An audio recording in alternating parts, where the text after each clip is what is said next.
जम्मू कश्मीर के पहलगाम में मंगलवार 22 अप्रैल को पर्यटकों पर हुए आतंकी हमलों के बाद केंद्र सरकार ने पड़ोसी देश पाकिस्तान के खिलाफ बहुत ही सख्त कदम उठाते हुए सिंधु जल समझौता रोकने का फैसला किया है।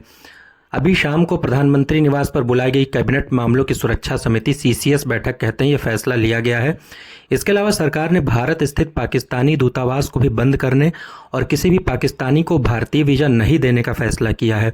सीसीएस की बैठक में अटारी बॉर्डर को भी तत्काल प्रभाव से बंद करने का फैसला किया गया है। ये सिंधु जल समझौता है क्या? भारत और पाकिस्तान के बीच बहने वाली नदी सिंधु और उसकी सहायक नदियों के जल बंटवारे के लिए भारत और पाकिस्तान के बीच 19 सितंबर 1960 को एक समझौता हुआ था। इसे सिंधु जल समझौता कहा जाता है। यह समझौता विश्व बैंक की मध्यस्थता में हुआ था और इसका उद्देश्य सिंधु नदी और उसकी सहायक नदियों के जल का दोनों देशों के बीच बंटवारा करना था। भारत और पाकिस्तान के बीच 9 साल की लंबी बातचीत के बाद 1960 में दोनों पक्षों ने सिंधु जल संधि पर दस्तखत किए थे। 19 सितंबर 1960 को तत्कालीन भारतीय प्रधानमंत्री नेहरू जी और पाकिस्तान के तत्कालीन राष्ट्रपति अयूब खान ने कराची में इस समझौते पर हस्ताक्षर किए थे। सिंधु नदी प्रणाली में कुछ 6 नदियां शामिल हैं। इनमें सिंधु, सतलज, झेलम, चिनाब, रावी और ब्यास शामिल हैं। इस समझौते के तहत भारत सिंधु नदी प्रणाली के पानी का केवल 20% ही इस्तेमाल कर सकता है। बाकी 80% पानी पाकिस्तान को देता है। सिंधु पाकिस्तान की लाइफलाइन कही जाती है। इसका प्रभाव क्या होगा? इस समझौते को रोकने से भारत सिंधु नदी का जल प्रवाह पाकिस्तान को रोक देगा, जिससे पाकिस्तान बूंद बूंद को तरस सकता है।